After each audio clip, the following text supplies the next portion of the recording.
Hello guys, welcome to Shreshtha's creation. আশা করি তোমরা সকলে ভালো আছো। আজকে আমি তোমাদের সঙ্গে একটি হেলদি অ্যান্ড টেস্টি স্যুপের রেসিপি শেয়ার করছি। Coriander lemon chicken sweet corn soup. এটি যারা ডায়েট করছো তাদের জন্য খুব ভালো। আমি একটি বোলের মধ্যে বোনলেস চিকেন, সুইট কর্ন, পেঁয়াজ আর রসুন দিয়ে নুন ছাড়া খুব ভালো করে বয়েল করে নিচ্ছি। এই সময় নুন দিলে যখন ঠান্ডা হবে তখন সুইট কর্নগুলো চিপসে যাবে।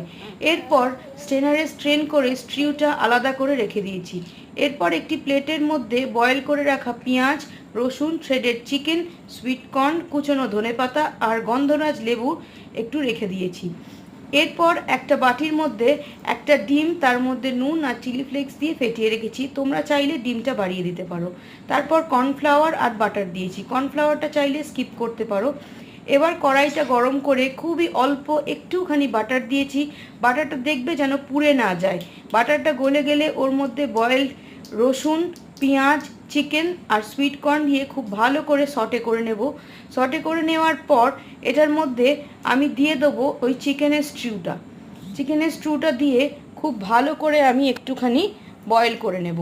চিকেনের স্ট্রুটা দেওয়া হয়ে গেলেই এরপরে আমি এর মধ্যে দিয়ে দেবো কুচিয়ে রাখা ধনেপাতাটা। কুচিয়ে রাখা ধনেপাতাটা দেওয়ার পরেই এর মধ্যে দিয়ে দেবো ফেটিয়ে রাখা ডিমটা দেওয়ার সময় কন্টিনিউ এটাকে স্টিয়ার করতে থাকবে যেন ডিমটা জমে না যায়। এরপরে দিয়ে দেবে এই স্টেজে কর্নফ্লাওয়ারটা। আমি কর্নফ্লাওয়ার ভিডিওটা ক্লিক করতে ভুলে গেছি। এরপর হয়ে যাওয়ার পরে খুব ভালো করে ফুটে গেলে এই সময় দিয়ে দেবে নুনটা দিয়ে দেওয়ার পরে একটুখানি দেখে নেবে, সব কিছু চেখে দেখো রেডি হয়ে গেল আমার coriander lemon chicken sweet corn soup.